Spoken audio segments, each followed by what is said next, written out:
Hello, everyone. So happy to have you joining us today. We're really Hello. glad you could make it out here for a little bit of mental health discussion.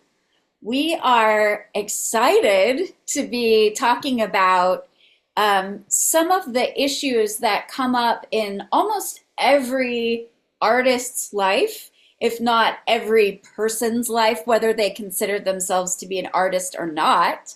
Um, it's important that we all recognize that mental health is health. I think Penny says that all the time, and I love that she does, because it's a piece of your overall well being. It's one of the parts of the way you navigate the world that allows you to show up with enthusiasm and confidence.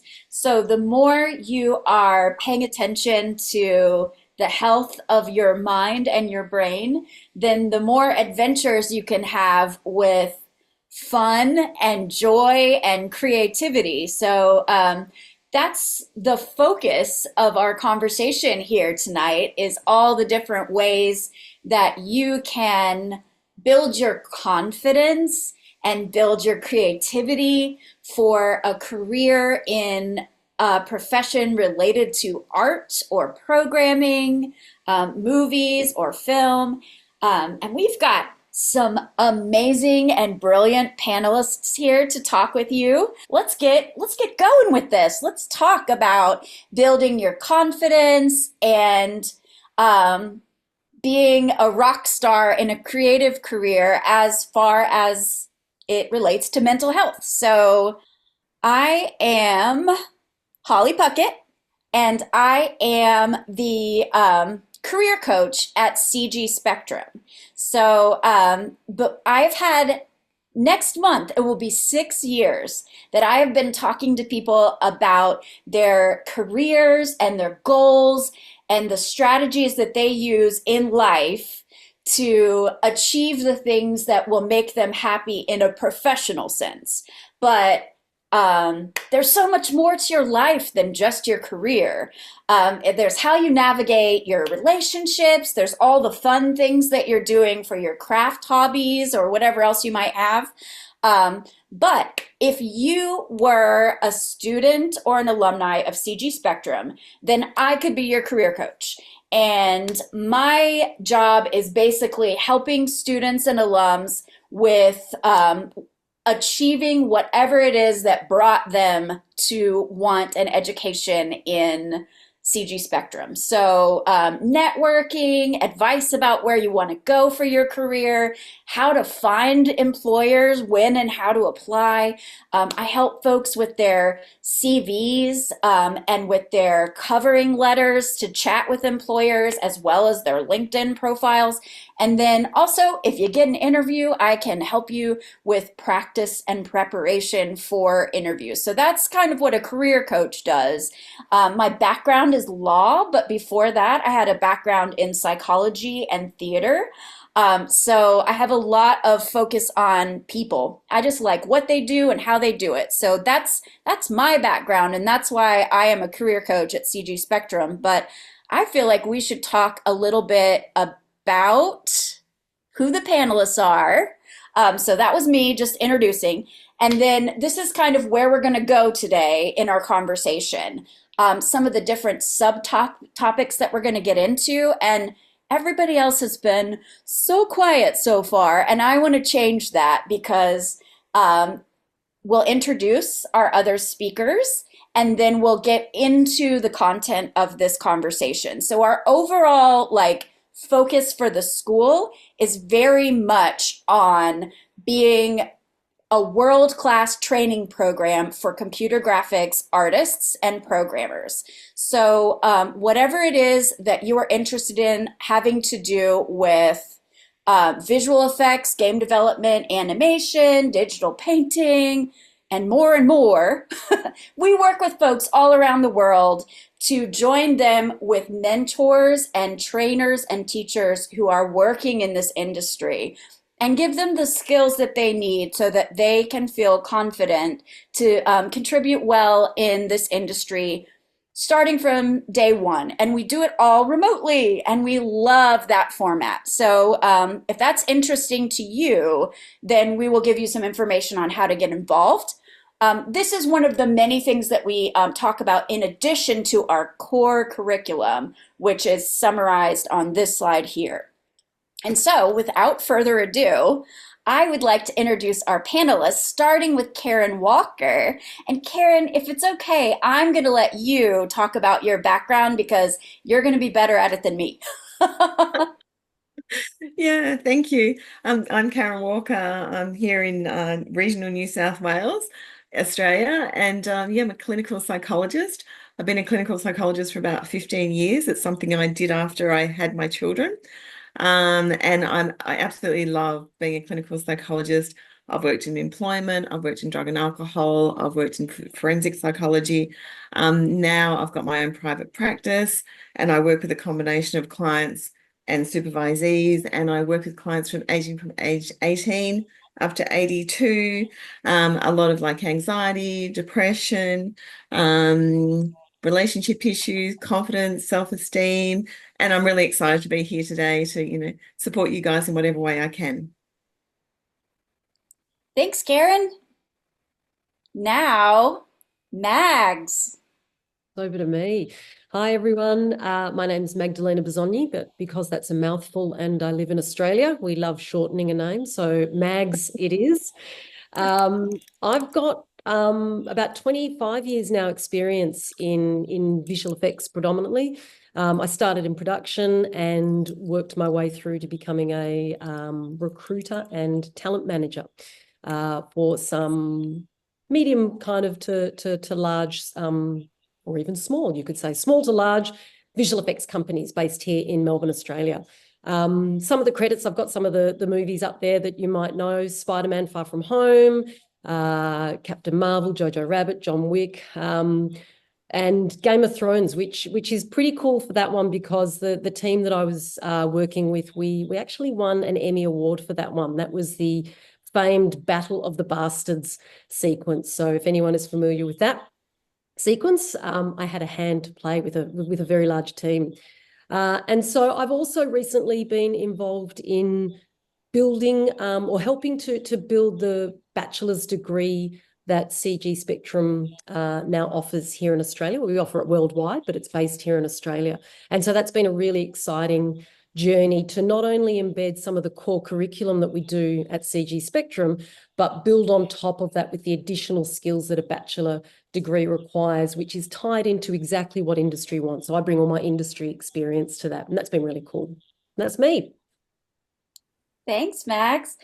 And if you do come to learn at CG Spectrum, all of these great like titles and amazing things that Max has worked on, you're going to meet so many people who have probably had a hand in some of the coolest films and television and animation parts of our modern culture that you'll love it.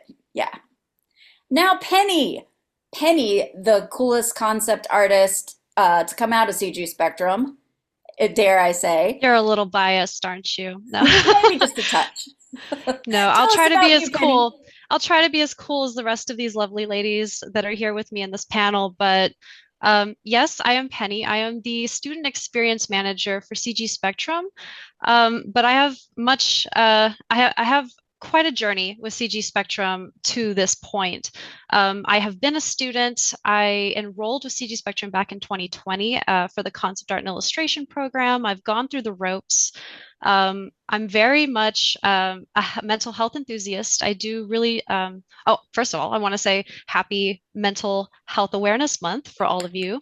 We're coming close to the end, but that doesn't mean it stops there, right? Always Mental Health Month. That's a priority no matter what. But I started out as a TA, which was a technical assistant for our school. So I was helping students in my program just generally progress, get a little better. I was sharpening my own skills along the way. And so through that program that CG Spectrum opened up, it was really, really cool to see my growth as a student, to challenge myself in helping others, and have them help me in that same mutual learning environment, which was really a very strong part of my development as an artist. So I have CG Spectrum to thank for that immensely.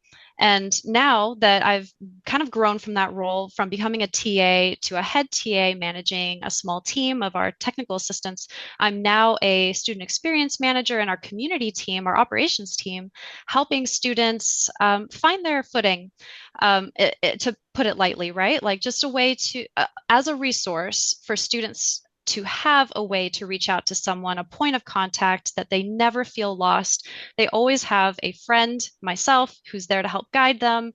I want to see all of my peers succeed. I know some of those ups and downs we experience, the emergencies that come up, the things that you want to discuss maybe a little bit more in depth to help attribute to your success, and obviously your overall experience. So you're looking at me. This is who you're going to be talking to. I would love to meet you, especially if you get enrolled in one of our programs. We have fun here. I'll say that. Yeah. Thank you, Holly. So, in general, I think that Penny is touching on something that's very important for mental health, which is to know that you're not alone in what Yeah. you're looking for and to reach out for people who are doing things that you would be excited to do as well. And so that's one of the really great things that a lot of artists sometimes get into their own art so deeply that they don't. Look at the bigger picture or reach out outside of themselves to know that there's a great community out there available to them. And so that would be a really great tip that is just an overarching theme for one way that you can feel connected in the world and have better mental health is do not be isolated, right? Yeah. But going back to sort of the outline of what we're hoping to talk about today, there are some really big, heavy topics that we're going to cover, but I just want you to know that our overall framework for this conversation is to provide you tools and tricks as well as an understanding of some of the main things that you might encounter in life as well as an artist. And one of those things that can really loom large, especially when you're at the start of your journey and you don't quite know what's coming next, is the fear of failure. Feeling like there is something out there that's going to stop you from achieving your best, or fear that someone is going to misunderstand how you're coming into the world and reject you in some way. And so, that is a thing that happens to everyone, whether it's in their mind only or whether they have experienced a small piece of failure in some way that makes them feel like, oh no, this is all I'm ever going to feel is failure. So I'm so curious to know from the panelists, and if anyone has a strong thought that they'd like to lead with here, what are some of the ways that you approach a fear of failure if you've encountered it in your life? And then just a little bit of a conversation about what causes it and how it impacts you. Yeah, so let's start with fear of failure. Can I jump in? Yeah, Sorry. sure, Max. Karen, you're going to jump in a lot. I think you're going to have a lot to say on all of these. But for me, I think that the first thing I really want to point out, I mean, you touched on it, Holly, is that everything we're going to talk about today, most people feel this at one point in their life, whether it's fear of failure or procrastination or whatever. It's quite common for people to feel that at different stages, to feel it multiple times in your life. So it shouldn't be something that we shy away from. But particularly with fear of failure, there's such a negative connotation with the word failure. And so often in life, you're not failing at all. You're paving a path for yourself which has a few obstacles on it. It has a few hurdles, and each time some of them can loom quite large in front of you. And if you turn your back and walk away, that could be potentially classed as a failure.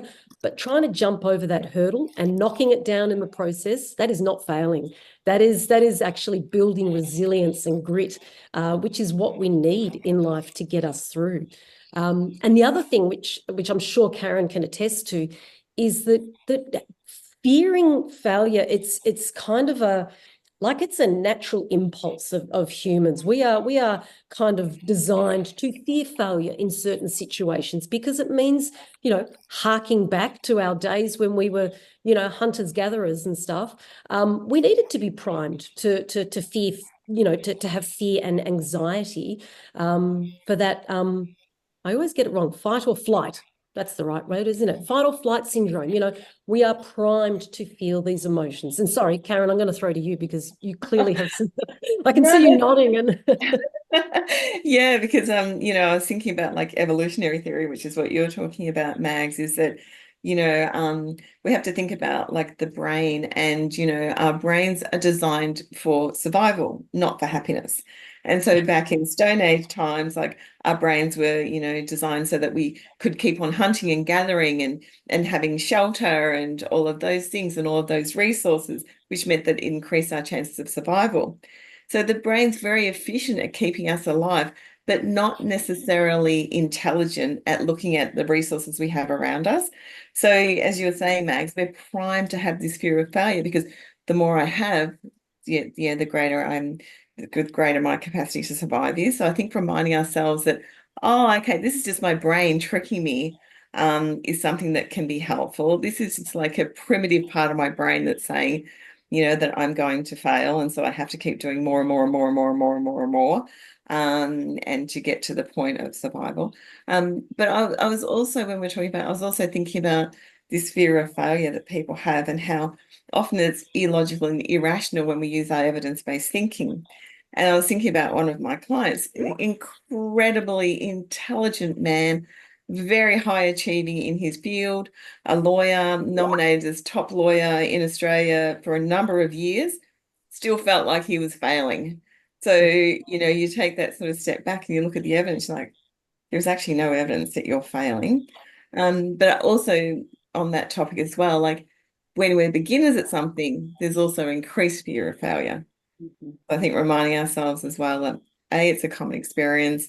B, like, evolutionary theory and our brains are designed to, make us think that we're failing. So we've got to do more and more and more and more. C, even experts in the field will have a fear of failure. And D, beginners also, it's more common for a beginner to think, I'm going to fail. But I think also important for us to think it happens in every single domain of life, whether it's our careers, our relationships, our fitness, following a new nutrition, as parents, as, children, all of those things. So just, it is across all of these different domains. And I suppose all of us can think about a time where we thought we were going to fail at something, but we kept on pushing, kept on pushing, kept on pushing, and we actually achieved it. yeah, Yeah. exactly. I It's also so would we grow. like to add that um, there's a huge amount of fear when you're starting something new, as you said, like a beginner, but also like there's a big difference in like fear that propels you forward and fear that makes you freeze. And it makes sense if you are running from a tiger or something that you are going to have that fear like, okay, all I need to do is focus in on running as fast as I can. And so like it shuts down your creativity. It makes your lungs like ready to go, like all the adrenaline comes out into your body. But if you are wanting to start a new project, learn a new skill, or even just open your inbox and respond to emails, then the amount of fear that you might feel when you're being chased by a tiger is maybe not that helpful. So if you are experiencing an extreme level of concern about like, oh, I've got to do this perfectly, or I've failed about this in the past, so I'm very scared to try again, Or what is everyone going to think about me if I stop this job that everyone thought was right for me and take on a new direction in life, like a new creative challenge? Those fears hopefully do not engage the fight, flight, freeze response. And if they are, then I hope you might be able to put it into perspective of like, okay, this is not a tiger, this is an email, and I can answer it. Yeah. And maybe have a little less fear as you're approaching tasks that are the daily steps that are going to get you where you want to be. Penny, do you have any Yeah. thoughts to share Y- here? Yeah, literally bouncing off of that exact thing is that there, when you're new to something, right? Obviously you can succeed or you can fail, right? Like there's, or maybe there's a middle tier, right? Where you fall in between. You're like, oh, I kind of did that okay, right? I tend to take a step back and I try to really envision what my worst, absolute worst case scenario is.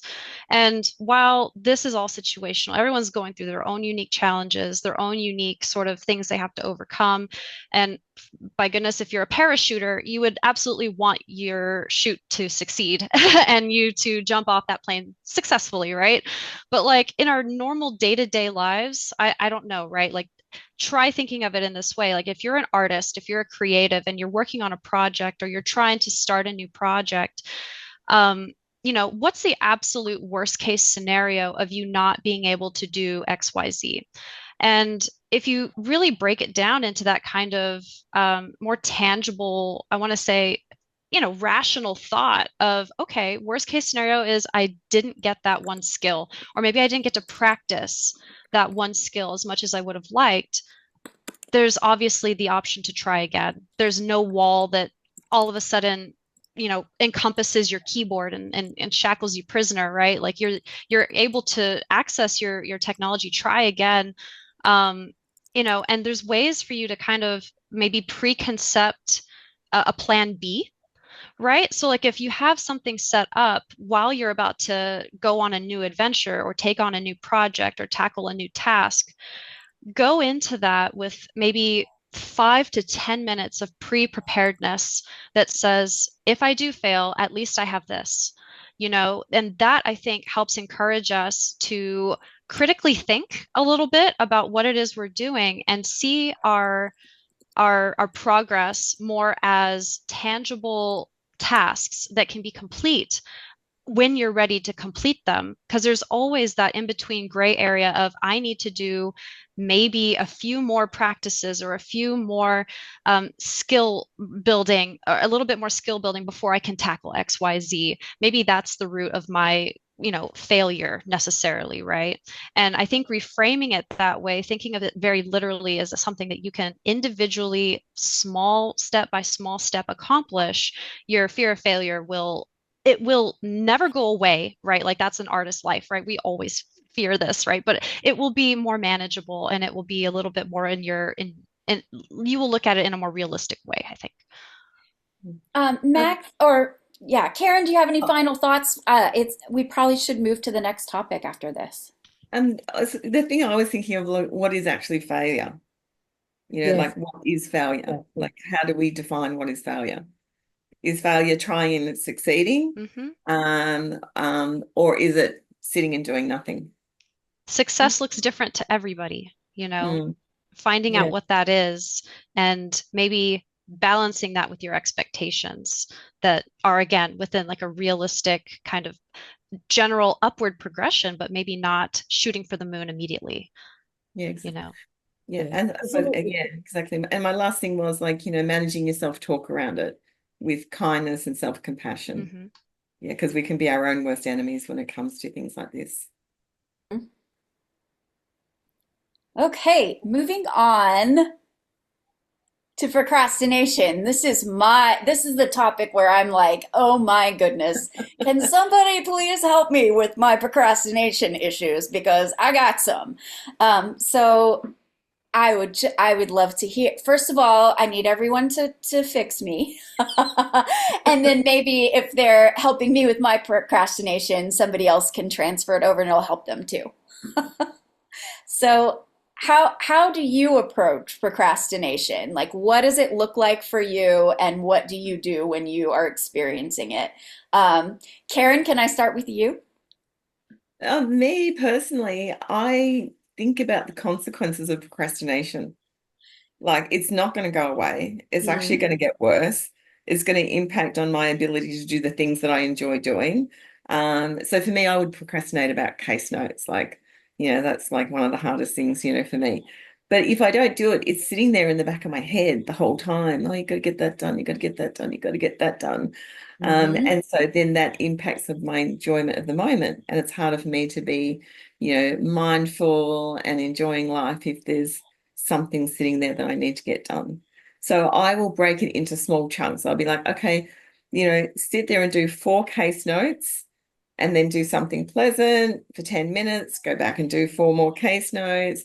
And then so that's how I overcome it. So Ooh, a think of reward system. I love yeah, that. yeah, Hmm. yeah, My problem is that I'm always like, okay, once I finish this difficult task that I know I need to do, I can eat some angel food Treats. cake or I Treats can are a big go thing. for a walk outside.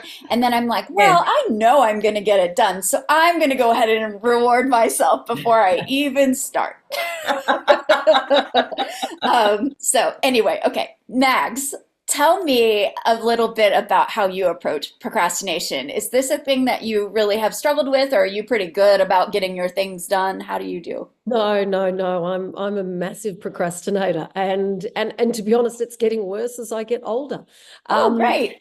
and I think, yeah, sorry, that's something to look forward to. I think it's interesting because I think often the tasks that I procrastinate over, they tend to be the less enjoyable ones. I'll throw Mhm. myself into this task that's really fun, and I'm like, I've got all those other little things to do. And for me, it's just it's like the two people sitting on my shoulder, one telling me, go and do that fun task. But then there's the other one going, if you just go and punch out that email, it's probably only going to take 3 minutes to do. You're building this up to be something that's, it's a whole day event and I've got to work myself into this. I've got to do some research before I do it. And then I get around to the task and I'm like, well, that was pretty easy. And then I Mhm. reward myself, Holly. Yeah. I have a bit of chocky. I take my dog for a walk, or but Yeah, and it's breaking one it of the things down. that I find really interesting about procrastination is if you're like, oh, there's this thing I don't want to do, and then you're like, well, if I just say sometime this day, I'm gonna get it over with, I'm gonna do it, and then like you end up expanding that problem into like the whole day. Well, it's in the back of your mind the whole day, and so Mm. then if once I actually go and do whatever that thing was, it takes less time than I thought it would. Yeah. And it's like, wow, I spent more time telling myself I didn't want to do that thing than actually just doing the thing. Hmm. Exactly. More energy has gone into avoiding that task than just doing the task. And Yeah, and I stress feel and like a anxiety lot of build this up. comes down to your mental energy. Like, what what do you really want to spend your time thinking about? Like, if you are in your brain and it's the only place that you can be because it's the only place that you think, well, I guess you can think with your body, maybe. That's kind of a Mm. edgy way of thinking of things, but like you can relax yourself by breathing. Maybe that's a kind of thinking. But like if the only place where you are is with your own thoughts and in your own brain, like why not make it as beautiful as you can? Like Karen was suggesting self-talk, or Mags was saying like let's just get this done. Like it feels better in my brain, so maybe it's the same with other people's, if I just try my best to think of the things that are going to make me feel happier or bring me joy, or like, I know I'm going to feel good when I do this thing I've been procrastinating on. The sense of satisfaction that comes from like cleaning something in my house or cooking a great meal for myself instead of any of the other million things I could have done that weren't as great. Um, I don't know. It adds up day by day. All the little things that you do and the choices that you make help you to like live in your brain and in your body in a way that feels good and happy. Um, I will say, like, in that is your internal ecosystem, right? yeah. It's just as important to have a really controlled external ecosystem as well. And I mean, like, when I mean ecosystem, I mean like your relationships, your setup, of your workstations, your room, um, you know, thinking, your devices, right? Like the distractions that are in your room. And you know what those vices are, right? Like, anyone watching this knows what your happy distraction point is, the thing that just kind of numbs your mind, makes you forget everything else that's around you. And sometimes we use that as an escape. I'm honestly guilty of this myself. I do love to play video games. Like, I mean, that is just my thing. I'm a big nerd. I love to play video games, but I do get lost in it. And I'm not shaming anybody who loves to play video games, because that is a great, positive self care, honestly, activity. But it's more of, understanding that if you have something really important that you feel you need to get done, and it's weighing heavily on your mind, it's weighing heavily on you as a student, as a worker, as a professional, wherever it is that you're doing, it's something that, again, that stress does build up. And what, my teammates here are saying is just that if you take things little by little, you kind of mentally prep yourself for having a set day to do said task or practice, or get it done, like Mag said, then it's like you're setting yourself up again for like a successful sort of way to overcome procrastination. And then Mhm. that habit forms, right? You start to realize that those things that are around you, those relationships that maybe are disturbing you or aren't making you feel, positive in your life, and are influencing the things that you do, internally, here within your own walls. It's like, well, seek out that stuff and make changes. Because if you don't make changes, then you're going to stay a procrastinator. And, there's nothing, again, wrong with being slightly procrastinating. Like, it happens. It happens to Yeah. the absolute best and professionals everywhere, right? Like, it's just human nature. It's just Mhm. learning to control and learning to, sort of thrive, right? Yeah. Find your own successful way of thriving in your space, overcoming and finding out the reasons why you're procrastinating. And you know what those reasons are. It's not just because you don't feel like doing anything today. And maybe sometimes it is, to be honest. Like, maybe it is sometimes you don't feel, and give yourself that day. And then tomorrow, start again and say, okay, I have a purpose today. My goal is to do this. I had yesterday. That was my goof off day. Today is my day to do the thing. So Yeah. have an equal balance of doing your thing and also not doing the thing, right? I Yeah. think that's I feel important. like there are so many wonderful resources on the internet Hmm. about different techniques to deal with procrastination. I would like to share my top two, and then maybe we can move on to the next topic. So, Hmm. for me, I am a list maker. I love to write down all the things that I have to do, and then I start with something very easy, like let's get a quick win early in the day, and that'll build momentum and allow me to proceed. So I have, here is one list. Let's see if you can see this. This is it shows my mood, it shows the weather, it shows the things I want to do Yes. today. That did I eat enough? Did I drink enough? And the things I want to do tomorrow. And if I fill this thing out, I'm gonna kind of zoom it by so you don't see all my all my tasks. Then it really does help me to figure. I don't have to hold it in my head what I'm trying to accomplish. I can just go through the list, and sometimes I get it all done in one day, and sometimes I get it all done in a week. The other thing that Penny said that I really want to highlight and maybe reframe a little bit is the importance of habits and routine.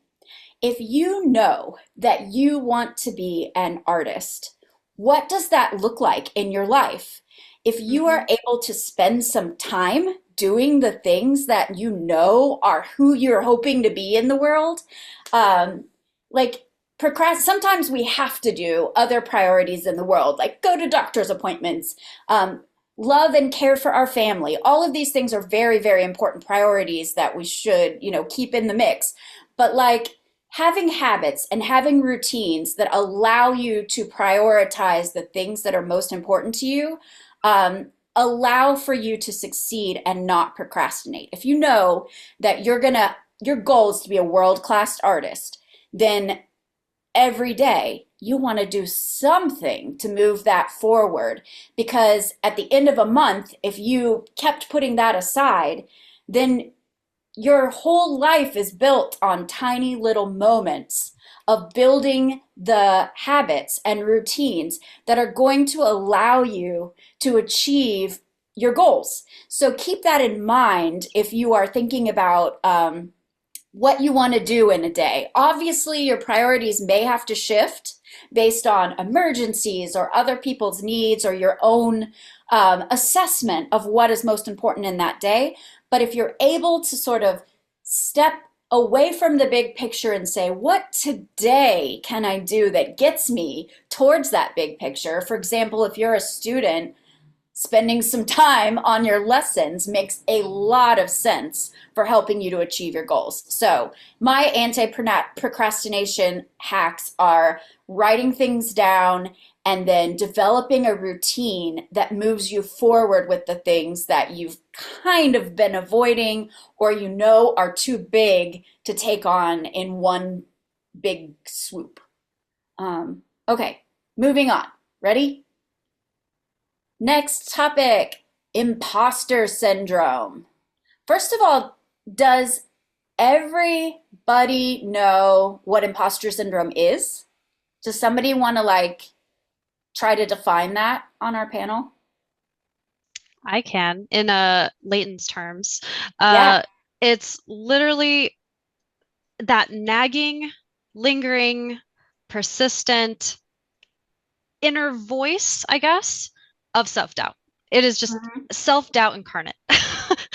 Yep, that that's how I describe it. I mean, if you don't know what self, like if you experience the feeling of inadequacy, right? Like I am doing my craft. I'm pushing forward. I'm literally breaking the boundaries of the things I know I could do a year ago, but I still don't feel like this is enough. I still feel like I'm not successful in this. I don't feel accomplished. My work is failing. I'm again failing what I set out to do. Take a second, right? Like really analyze why you think that. Um, you know, all we do is progress. And that does come with sort of the expectation of, I would say, like, you know, you have one way of doing things, but you have to also attempt to do them other ways. And that also can mean requesting help along the Hmm. way. So having that secondary opinion, having someone show you an alternate method that maybe you didn't think about, having someone outside of here, someone who you know has a subjective view of what you see is a great way of overcoming, this isn't, you know, a, there's so many different ways of helping condition, imposter syndrome, but one really great way is having that external support system. And I do like to think that, in, CG Spectrum, for instance, I have found my own people that have helped me kind of overcome that feeling of like, well, if I'm putting forth my best work and I feel like that's not enough, I have someone else appear to say, no, that's actually really solid. Here's a few more things you can do that would even make it beyond that you thought you could do. And it's like growing off of that mutual relationship is extremely valuable. So that's just one way, right? Like having a support system, Yeah. having an outsider's opinion on your work, and trying to calm that sort of sense of comparison between you and how your journey very uniquely and individually is going versus someone else who's also going through their very individual, unique experiences, and input, that they're receiving as a human is interpreted and output completely different than how you are going to output it yourself. So, you know, feeling comfortable in your own skin, self-doubt, all of that stuff. Yeah. Please feel free to chime in. It is, Yeah. this is such a big topic. We could talk about the rest of this Karen, in the entire webinar. I feel like I saw you noting that you had something to add. Yeah, I think for me, thinking about the definition, it's often that feeling that I'm a fraud, I'm Hmm. fake. People are going to find out that I don't know as much as they think I know. I'm not like an expert in this. And so I think, yeah, it's a very, very sort of common experience. I have it a lot with the people that I supervise, like the upcoming new psychologists, and they'll often say, "Oh, I feel like such a fraud, Karen. I feel like an imposter. Somebody, my client's going to find out that I don't really know what I'm doing." And I also have that, with clients coming in, that sort of like fear of being an imposter, being a fraud. And like what Penny was saying, speaking to people about it and understanding it is a universal experience. There's times when all of us have had that thought. Also thinking like what I will do with people I'm working with is take a step back, have a look at your CV, look at the things that you have achieved, to try and like challenge that idea that I am a fraud or I'm an imposter, but also highlighting the importance of dealing with it as soon as you can, because if you don't deal with it, it's going to lead to anxiety, depression, more self-doubt, a deterioration in your psychological well-being. So I think it's really, really, yeah, important to, speak to your peers. And what will happen is when you speak to your peers, you'll find out that, oh, this is a common experience. Like these people that I admire actually have had this experience themselves. I Yeah. will like even chime in kind of like a weird point of view maybe is that, imposter syndrome can be kind of like a weird honor badge to wear. I don't know how that is. So what I mean is essentially that like through overcoming these bouts of imposter syndrome, when you realize that self-doubt starting to creep in, like if you overcome that and you kind of like Karen said, like take that step back, really absorb your peers like perspective or try and see it in a different way and like kind of grow from it, that imposter syndrome really highlights your reality for you a little bit. It kind of grounds you. And I don't say I like imposter syndrome, right? But I do respect the um, sort of trials it takes to get over imposter syndrome because you are pushing and you're really trying to do your best work and you're putting your best step forward. Usually, I find that this is kind of common in our students that, like me, honestly, if I can speak openly, are very perfectionist. They like to present their best selves forward. And if there's any sort of inclination that little bit of perfectionism did not get reached, those goals in their head, the way they laid it out, did not get reached or achieved, that is a major setback. And it stuns us because we're like, oh, but I thought I gave my best foot forward. Like that was my absolute best. What do you mean? Like I failed? What do you mean that someone else did it? My peer did it. My classmate did it. It's like, you know, Yeah. understanding that experience from that student's perspective, like that's crazy. You're in a class with others who are equally good and they're all doing and working hard to achieve what they're wanting to achieve. And you see someone's work and you're like, wow, I could never have been able to have done that in that amount of time, like that's wild. It's like step back for a second, realize that again, very realistically, they may have a much, I don't want to put it in parentheses like this, but like a cushy life, right? Like they might live, you know, totally independent. They might not have to worry about being a parent and the responsibilities of a full-time job. There might be other factors that go into their situation that you might not know. Yeah. And, you are on your own journey. And as long as you remember that, like imposter syndrome, overcoming that can be kind of a great highlighter to say, listen, you are where you are at right now because of all the hard work that you've done. Be proud in what you've been able to achieve right now because your perfect right now is not going to be what your perfect is in another few months, in another Yeah. To year or add to two. that, Penny, when you said you're on your own journey, I think that one of the biggest things that causes imposter syndrome, in my experience with talking with other people, is when they compare themselves Yeah, it's to other huge. people or they compare themselves to what they think they should be doing. Hmm. Or, like, if I think about what an artist is, I'm not that. So I must be doing something wrong. And so I think that Theodore Roosevelt, well, like a ex-US president, had a saying that was, comparison is the thief of joy. Mm. Comparison Hmm. is the thief of joy. Great saying. So when you're thinking about like, what does your life look like? What do you want to be? What do you want to do?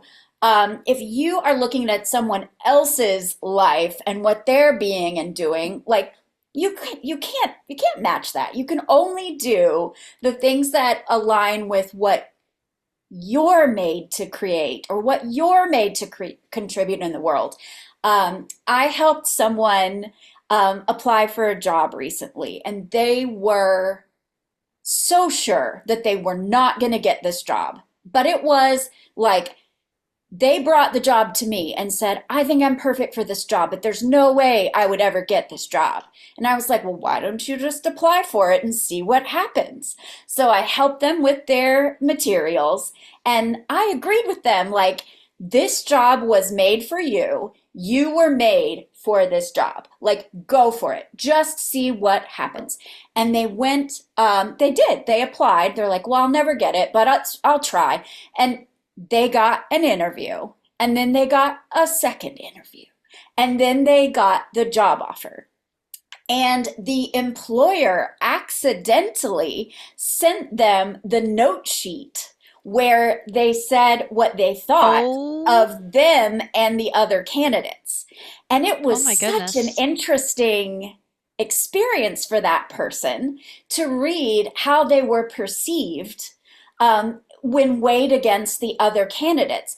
And so but it was delightful to read. They said like everything that I thought was my weaknesses, these people agreed. But they also saw the weaknesses as strengths. So they said, this person is like a little mouse, but a listening mouse. And she's like, I don't know A why they thought I was a listening mouse instead of a listening bag of rocks. Like how do they figure that out? But I'm just like, no, you're a very curious person. And she said, I was up against somebody that was so much more accomplished than me. They had lots more experience. And I'm not sure why they chose me. Well, the notes told her why. hmm She was able to learn that she was someone they felt they could invest in. She hmm seemed open to listening, the little mouse listening, and seemed like she would get along with people and was like hungry for the work instead of this person's going to come in and command the room. And that would be great, but I don't know if that's exactly what we're looking for. And so, like, when they weighed the different people that they were looking to hire, I'm so glad that that person got past their imposter syndrome and just went for it. Because what that taught us both was hmm that it wasn't her decision to make whether or not she got hired or whether or not she was good enough. All she could do was present her best efforts and put her hope and vulnerability out there and then hmm let that employer make the decision and trust that being vulnerable would be worth it. Turned out it totally was. So not every situation is going to be that cool and that insightful, but when you're feeling imposter syndrome, just remember some of this is not up to you. What is up to you is how hard you try, how much effort you make, how you show up. And that can really be empowering to remember like it's not all up to you.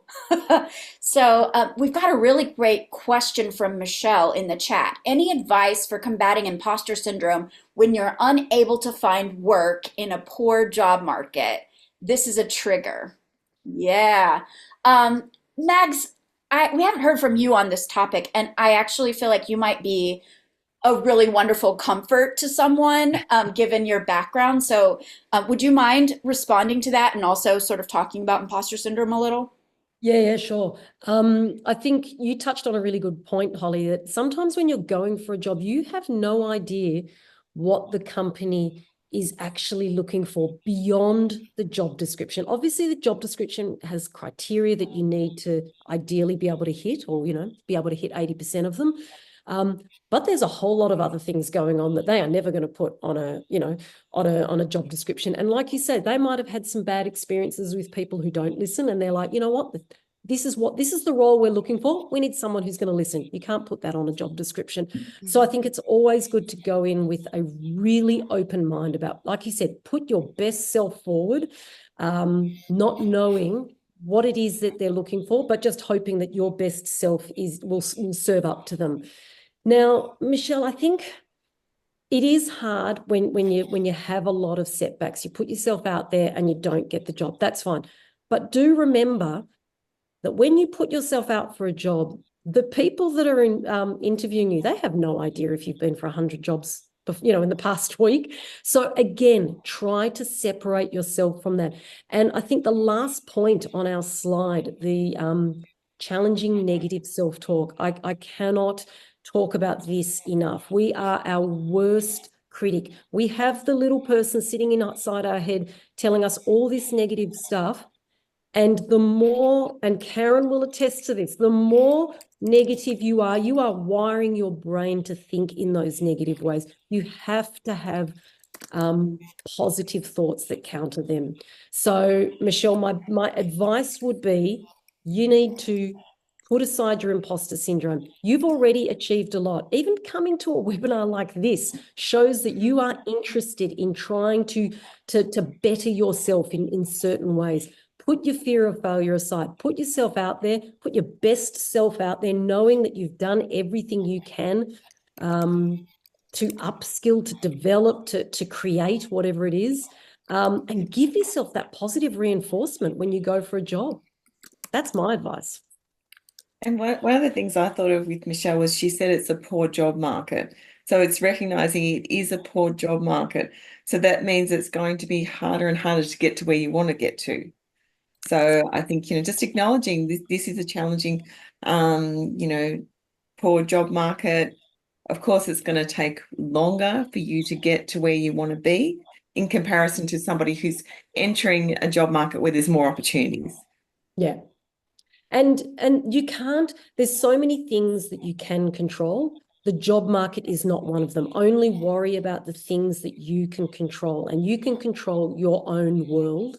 You can't turn the games industry around at the moment. You can't make the Hollywood strikes finish. You don't have power over that. So it's really, for me, I'm constantly telling my children this, of course, but to other people, just worry about the things that are in your control. Absolutely. One of Okay. the other things, sorry. Yeah. Sorry. Go One of the other ahead. things Go ahead. that came into my mind with Michelle was like, sometimes, I know when people are studying, they're following a particular career path and their whole identity becomes about that thing. So your whole identity might become about becoming an artist, doing a particular role. And then if you feel like you're failing in that role, you feel like you're failing in everything. So my advice to Michelle would be find other things that give you joy as well. So the things Yes. that can lift you up, whether it's relationships with people, whether it's hobbies, whether it's exercise, whether it's adventure, whether it's travel, whatever it is, find those other things that boost you up. Because if 100% of your identity is about being an artist and getting a job in that role, and you feel like you're failing, you will decompensate. There'll be a lot of psychological distress. But if that's one part of you, then there's other parts will boost you up. And if you are a student at CG Spectrum and you are feeling like that, you should make an appointment with me, because I will give you 15 other good ideas so that you don't feel like you're a failure, and we will work through all of the imposter syndrome. This is something that I feel very strongly about. Like, you have a lot of great things that you are bringing out to the world that no one else can bring, and that is why you are seeking to do something in this profession. And sometimes your success is going to look different than maybe you planned it to. But that doesn't mean you're not still going to have a path and a future that is going to be very rewarding. You just have to stick in there till you find it. And that's really another key with imposter syndrome, is do not give up. Okay, let's move on to the next topic. Dealing with anxiety in a volatile industry. What a great topic starter, Michelle. Way to go. Way to read our minds. Okay, so we have had, what was the count, I think, worldwide in the tech industry in the last year, there's been tens of thousands of layoffs. And in some ways, I mean, that's the very definition of a volatile industry, right? But at the same time, the industry as a whole is not necessarily what you are looking at as a creator starting out in the industry. It only takes one employer to say yes to you in a hiring context for you to have a job. So when you're looking at the big picture, it can cause a lot of stress and concern. But when you're looking at what's right in front of you, your next right step is not going to be stressful at all. If it's what you love doing and you know that you have a future in something creative. So, Mags, I would love to start with you talking about the industry because you mentioned at the start that you've worked for a while and you've seen some ebb and flow in the industry. So, talk a little more about how you've seen things and what your impressions are. Yeah, so I think, I mean, it has been a really tough run. I have to acknowledge that because I think it would be silly not to. It has been a tough few years. But one thing that I have seen over 25 years, I've seen so many ups and downs. It is part of a cycle, and I don't think there's no catastrophe looming. For me, what we're seeing in the market is more a correction in the market at the moment, than anything else. So it does come in cycles. And for me, one of the things that I think, if you at least acknowledge that it is a bit of a volatile industry, it does have ups and downs. There's no doubt about that. If you can at least acknowledge that and in some ways embrace that, you're going to be better. And what I mean by embracing it is just being prepared for it. There are very few full-time jobs available in our industry. So if you're entering the industry, one of the things you have to be prepared for is to be on the lookout for jobs. Some companies offer, you know, 12 to 18-month contracts, some offer 6 months, some offer 3 months. That can be highly stressful. You're sort of starting a job, looking for your next job. But it's a mindset. It's one of the things that sometimes you have to do. And if you're more prepared to do that, then the volatility won't surprise you because you're already lining up your next contract when you can. The other thing I would say to this is we are really lucky in visual effects, games, and animation that so many of the skill sets cross over within those. So you can work in animation, games, or visual effects, but there's a whole lot of industries that sit just outside of those that can also use those experiences. So when Hollywood's striking or the games industry is laying off people, you can kind of look outside of these creative industries to other industries that are still creative. There's the fashion industry, the music industry, medical science, military research. A whole lot of stuff is happening in industries outside of ours that utilize the skills that we teach at CG Spectrum, but the skills that people are using every day to create a film or a game. Might not be as glamorous. You don't get to see your name up on the credits at the end of a movie, but if it gets you through a volatile patch and you're going to grow your skills, and then it's a fantastic opportunity. I will That say, oh, sorry, you go oh, ahead, sorry, Karen. sorry, Holly. Max, that makes me think like what you're talking about there makes me think about like your values. So, what is it that made you want to follow this course, be an artist? What values are you living by? Being artistic, being creative. And so what Max is saying, having that flexibility to work in different industries, but you're still being artistic and being creative. And if you're not getting that opportunity within your sort of like role in your employment, are there other ways that you can get those values met where you can live according to those values? What other things can I Great point. do that are creative and artistic or whatever it is that's important to you? Excellent point.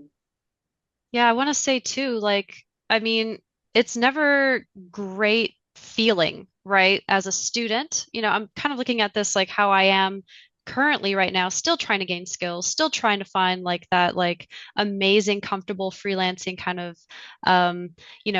consistency with creative work and like working with teams and all that stuff. Like many students are going through this right now, and you're not alone. First of all, you're all kind of experiencing this anxiety of like number one, learning new things. Number two, you're entering a world in its flow, right? Like currently the full moon's out and it's got tide waves, you know? Like things are happening now that in a few months, hopefully in a year or so, things will change, right? I don't know what they will. We don't know. It's a level of uncertainty you have to be kind of comfortable with in pursuing something that you know that you honestly can't live without. So if you find you have that passion and you want to keep striving, I mean, just like my peers are saying here, it's like find a niche. Find a niche, find a spot somewhere in an industry by utilizing these skills that can get you in the door so that you lie in wait. There will be an opportunity for you in the future. One great thing that students tend to do here at CG Spectrum is collaborate. And I think one thing that really, really sets some of our students apart in the job application like process is those students that kind of build something together, right? Like you all have such amazing talent, whether you're already a working professional or you're just now coming into this. I mean, you can learn through that practice and through that experience of creating small short-term projects that you can showcase on your portfolio. And it keeps you invested, you know? I mean, like in a true sense, invested because you're gearing up for when those roles, that perfect role for you someday becomes available that you're ready to apply to. And it's like all part of that like mental prep and having that positivity and outlook for the future that, you know, things change, right? Like there's ups, there's downs, there's things that will happen that you do not anticipate that you can sort of, you know, maintain. And I think that's what's really, really important is not letting yourself falter from what your hopes and dreams like really do aim to achieve, but say, instead of worrying about that stuff that's out of my control, like we mentioned earlier, I am going to work with what I do have right now. And this is what I'm going to do. It's still on my path. It's still what I want to do. It's just a little different than what I envisioned right off the bat. But 5 years from now, who knows? Right. So that's always something to kind of think about in any industry, not just the games industry or movie industry. It's like, I mean, this can happen. I mean, obviously, like COVID hit, right? Like you don't, you think the medical history or medical industry was really prepared for that one? I mean, you know, I won't speak too much on that, but it's like, you know, you kind of have to adapt, Yeah. right? And And I when think you that's a big think part of it. about like what is a passing phase and what is your life going to be made of, right? Like whatever the economy is doing or whatever a specific industry is doing, it's an ebb or a flow or a passing phase. Now, if you love art and you want a career in the games industry, that's your whole life. That is not a passing phase. And so where you start is not where you're going to end up when you look at the whole trajectory of what's possible. And so if the industry is being volatile, that is out of your control, as we were talking about previously. But like it's going to do its thing in the short term, and you're going to do your thing in the long term of figuring out where you need to be. Either maybe you take another job that is not directly related to your life goal, but it still is a little pause to get you where you need to be. So there are so many ways to think about how to manage when you're looking at a career path that isn't what you necessarily would have planned. But I want to encourage you that if you have something in your life that defines who you are and you've held on to it since you were a little child, or it's a new passion that you've discovered that you consider to be a key part of your identity, don't let a short-term negative thing in the industry push you away from following the thing that you know is going to make you feel fulfilled and happy in your overall career trajectory. Look at the long term, look at the big picture, and find ways to move forward given the realities of what is difficult. And again, this is another time when it could be really good to go back and get some additional skills or learning, like going to school for a period of time when the industry is not cooperating. then by maybe things will be different by the time you've finished upskilling. Being able to talk to friends or trusted mentors who have seen this sort of thing before, that can also help you to clarify what you need to do next and to feel less stress about something that seems really negative. Okay, so let's see what else. Any last thoughts on anxiety when the industry is doing some wild and things? Yeah, look, the only Not, thing that I want to acknowledge is I think the financial stress is one of oh those yeah. things that really it's all very well and good to say, you can write it out and you can train and whatnot, but if you've got to put food on the table, that's a really tricky thing to navigate. So my only advice there is don't set the bar too high. If there are jobs that you're going for that you're like, this is not, like, yeah, I'm a concept artist and this job is just well below what I want to do. I want to work on, at Blizzard or wherever. If you've got to put food on the table, take the jobs that you can in those tough times, because they can lead to other things as well, Mhm. but they absolutely serve a purpose as well. Thank you. Yep, really good. Okay, uncertainty and paralysis. I feel like this is a topic that I will be good about discussing, and maybe Karen, this could be something that you're really able to address for people given your background.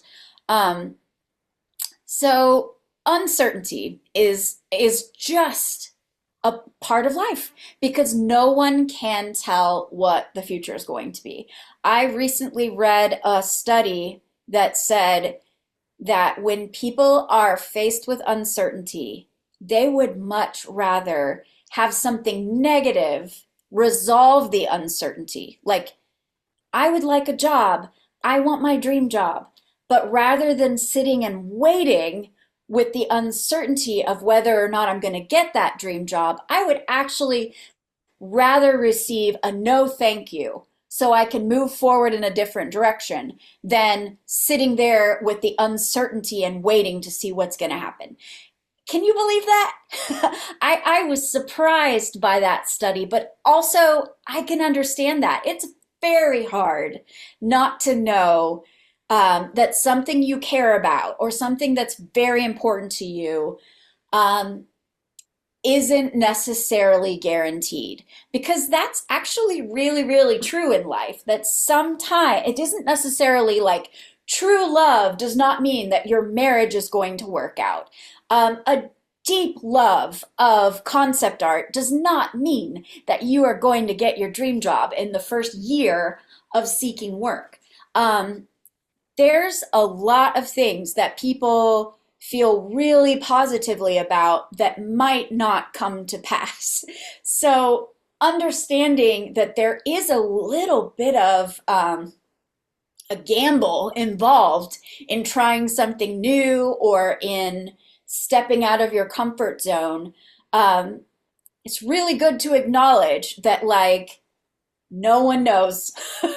No one knows what's coming next. No one knows how all of this is going to play out. We can take some logical guesses, but everybody's life is exactly in this moment, unfolding in the way that we have no idea what's coming next.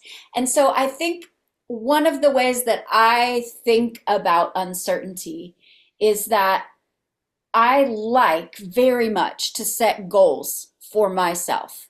In one of the most almost jokingly, people say, okay, in a job interview, somebody's going to ask you, where do you see yourself in 3 years? Or where do you see yourself in 5 years? And it's like, no one can really know that. Like, let's take a moment to acknowledge we don't know. And yet, we can dream. We can always say, well, I really hope that I'll be doing this in 5 years. But right now, what are the things you're doing to get yourself there or to focus on? Because that's the key to me about handling uncertainty is looking at where you are now and the choices that you're making to get you there. And I think that a lot of negativity can come into your way of thinking about the world if you are trying to measure up to something. We're getting back to that comparison, but also even if you're just comparing yourself to yourself, it can also be really difficult. For example, if you decided that you are going to do something very specific with your life and then it didn't work out, like making a choice about the direction that you are going to take in the world helps you to make a whole bunch of other decisions. For example, I decided that I wanted to be a lawyer. And so the way that a person becomes a lawyer in the United States is they go to law school. It's a 3-year thing. And then after you study really hard and you take all these exams and you get out of law school and then you study for the bar exam, which is a licensure exam. And so when I decided to become a lawyer, there were like 9 different things that like I didn't even have to think about it anymore. It was already figured out. And so a lot of things are like that in life. Like when you decide I'm going to be an artist or I'm going to be a computer programmer, then there's about 9 decisions that you don't have to make because you're like, I already made that one big decision. I'm going to be a programmer. So here are the 4 things I need to do. I need to learn C++. I need to meet people in the industry, and I need to create application materials that allow me to get a good job. Boom. And so sometimes your past self and the decision that you made is a great one. You're like, yes, I found the thing. I'm going to do it. It's going to be amazing. But other times, it is extremely helpful to you that you take in new information or you realize I'm not the same person right now that I was when I made the choice to be a programmer, because now that I'm at CG Spectrum and I've learned about programming, I discovered game design. And that is so much more fun because it uses programming and it uses my creative brain and it uses my strategy brain and blah, blah, blah, blah, you know? So if you are feeling paralyzed or if you are feeling stuck or if you are feeling uncertain, it's always good to think about, okay, what was the choice that got me here? Is that the choice that I still like? Am I going to keep doing that thing or am I going to try something new based on my new information that I've received? So I feel like I talked a whole lot about that. I would love to hear someone else's thoughts either on what I've said or generally about uncertainty in your life. Um, I was sort of thinking that, like, in life, we sometimes think there's going to be one clear choice, but there rarely is one clear choice. And I think Mhm. accepting that every time we make a choice or we make a decision, we're saying yes to one thing, but we're saying no to other things. And so there's going to be sacrifices. No matter which decision we make, there's going to be sacrifices in one area. So I think, it's about making the choice of the decision that's best for you, but understanding it's not like there's never, ever 100% certainty that this is the right choice. I Yeah, agree I with that so suppose, much. Like sometimes even the best choice for you is going to involve giving up something else or doing something Exactly. extremely hard to get there to where it's not going to just feel amazing the whole time. Like, yes, this is the right choice for me, but first I have to go through all this terrible stuff before I'm at the other end where I know this was the good choice that I made. Yeah. yeah, I And it also can be something really as want to point simple. out too, once you make a choice, you can't really know what the other choice would have brought you, Yeah, right? And so, like, exactly. if you are like, I'm going to be a game designer or I'm going to be a concept artist, like, which of these would I rather do? And you choose one of them, you can't then go back and be like, oh, I should have been a concept artist, Yeah. because you already picked the other one. And so you can switch directions, but you can't know if like it's like picking between going to like um I don't know, CG Spectrum Institute or CG Spectrum. Like they both are going to allow you to like achieve different goals, and it really comes down to like which one is going to give you what you're looking for. But you can't like I guess I'm making an argument that regret is not helpful. Yeah, Yeah. absolutely. Yeah, yeah, yeah, Yeah, and I think I just want to say, as an ex-recruiter, one of the questions I hate the most in a job interview is where do you see yourself in 5 years? Because no one knows. Yes. And mm, honestly, if I had have asked myself where I saw myself in 5 years, it would be very different to where I am now. 10 years back, different. 20 years back, I don't even know where I'll be in 5 years' time. And I think, like you said, Holly, making that decision, taking that first step, that's going to present you with, as you mentioned, Karen, a raft of new decisions to make. And whichever way you go, you are constantly being opened up to decisions. And I think it's really important to be open to changing. It's great to have mm, aspirations. We should all have aspirations, but never be afraid to go, this isn't quite working. I now need to just shift a little bit off what I thought, and maybe that'll bring me back around, but maybe not. Maybe I'm actually shutting the door. Like you said, you can't start game programming and be a game designer. You actually can, I think. I think it's really good for people to go, you know what? I started off in animation, but I think I'm actually a better compositor. We have I think it's Sean at CG Mhm. Spectrum who started as an animator and then went, hang on a sec, I think compositing is more fun. And he went on to do amazing things in compositing. And it's just shifting your way through life. But you've mm, got to make that decision. Analysis paralysis is, Mm. it does you no good. You've got to make the decision and go with it. And if it's the wrong decision, come back to that fear of failure. It's not a fail.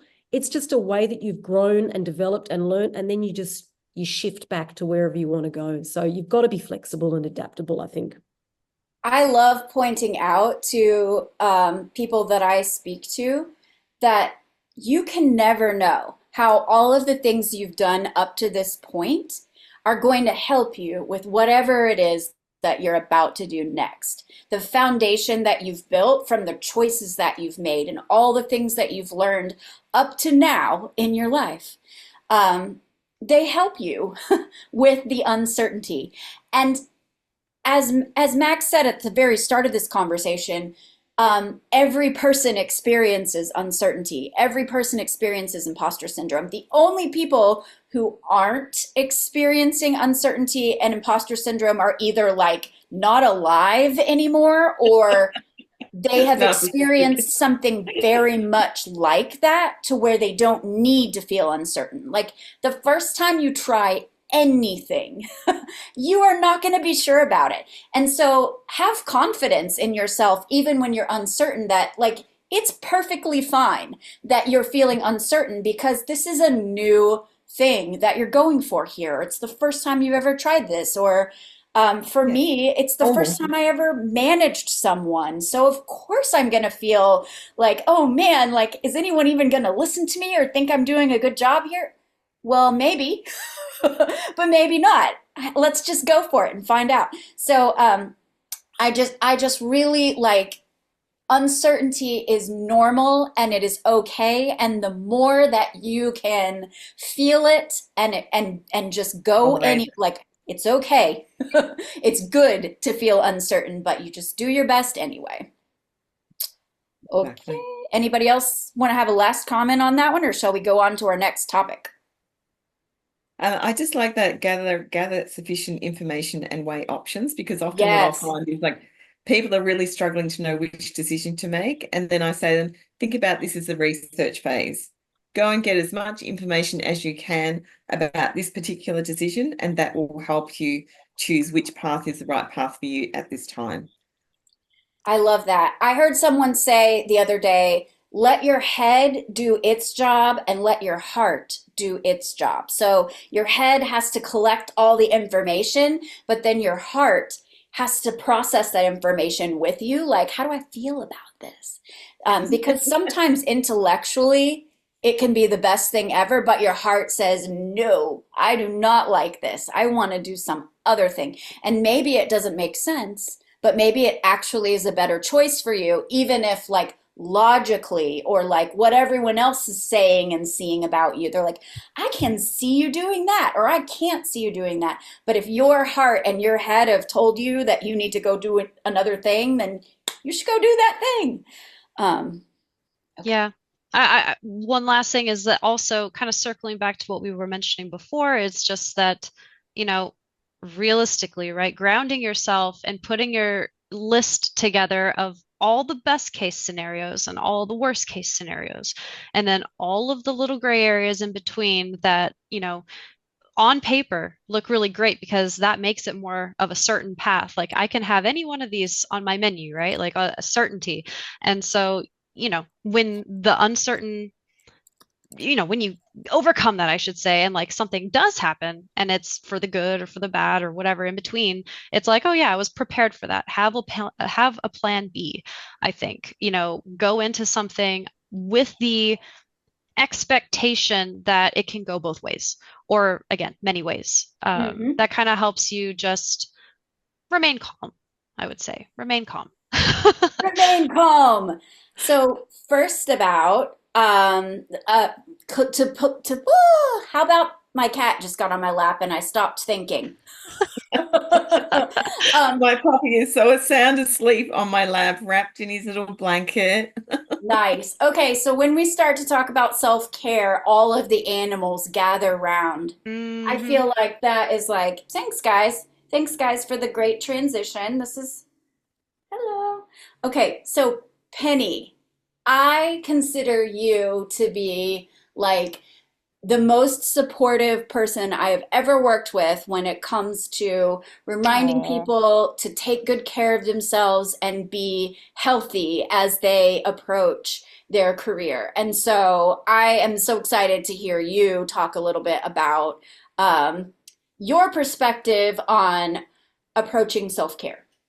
oh, well, that's kind of you, first of all. I can say the same thing about you, Holly. So, you know, everything that we've talked about in this webinar, right? I mean, all of that encompasses sort of the consequence question mark of maybe not prioritizing oneself.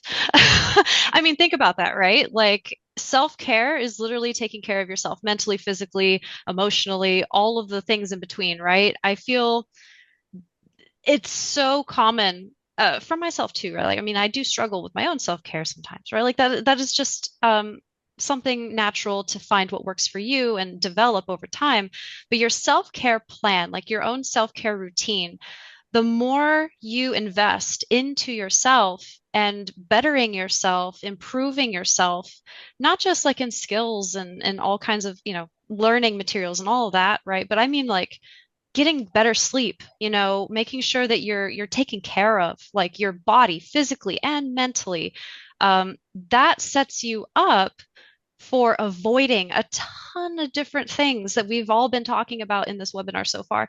I mean, one of the biggest reasons we lose energy, we lose focus, we can't keep up certain days with whatever we're doing, it all leads to procrastination, it leads to burnout, distress, stress itself, anxiety, all of these things kind of compile like a bunch of cars like crash in one, all together, it becomes a mess.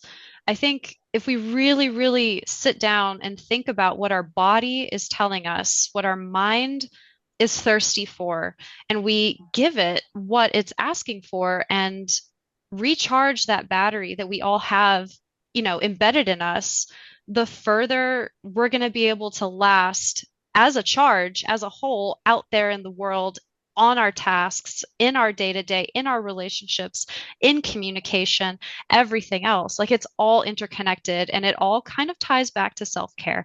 And I stress self-care so much. And, this can look an infinite number of different ways for different people. You have to find out what this is for yourself. But for instance, if you are noticing that burnout is creeping in and you're starting to feel a little bit of what Mag said, a little bit of that analysis paralysis. You've been looking at your project, you've been looking at your task, you've been looking at your chores, you've been looking at your screen. There's things to do, people to talk to. You're starting to get burnt out and overwhelmed. And you start noticing that, like, what is your body doing in that moment? Is your heart starting to race? Are you starting to get a little shaky? Are you, needing to stand up and take a stretch? I'll call out in the room right now. Who's over here hunched over their phone right now or on their computer? Like, snap to it, right? Get rid of the shrimp back. Like, start calling to attention these things that are in your day to day that are not necessarily like life altering decisions to make better decisions for yourself. Like nobody's going to force you to go on like a major like diet, for instance, right? Like if you're dieting, like it's wonderful, right? Like do what you got to do. But I think that, we hold self-care to almost like being selfish. And we confuse the two words in that like care for ourselves is almost like we're being selfish toward ourselves when in reality it's you should be looking at it like you're being sort of like self what's the word? Oh my God, I'm blanking. So sorry, Penny, I'll jump in. I'm thinking like Selfless. yeah. Selfless. Thank you. Yeah, so selfless. And if you really reframe those thoughts into thinking that things like doing things for yourself, doing things for like as you would for your family member, for your friends, going out for a walk, doing things for your pets, like that's a selfless act of giving them attention and care. Why is that role not reversed, right? Like we need to kind of focus that back onto ourselves a little bit and realize that amidst our day to day, we have so much to do. If we just gave ourselves a little bit of extra attention throughout the day, throughout the week, doesn't have to be anything, again, life altering, going back to that whole diet thing. If you're going on a diet, cool. But like, it doesn't have to be so life altering. What are some things right now? Snapping to attention, kind of fixing your posture, putting your phone on silent for just a moment to kind of pay attention to a webinar, right? Like whatever. It could be, as easy as getting a cup of coffee in the morning and making sure that you have those 15 minutes of coffee time before you dive deep into your work or into your emails. Whatever that self-care habit looks for you, those are micro changes, and you can make micro changes anytime you want. And, a lot of us avoid that again because we think we're being selfish. We think we have better things to do, but I found this really cool analogy, and I'm sorry I'm talking so much, but I found this really cool analogy that it was like, think of your situation, your balance between self-care and output and input and all of these things. Imagine that as being like a bow, an arrow, right? Being drawn, and you're stretching yourself out. And as you stretch yourself out and you're about to shoot that arrow, take a step back, think about as you're pulling that arrow back, the further you're pulling it back, it's the longer a step back your body needs or your mind needs to recuperate.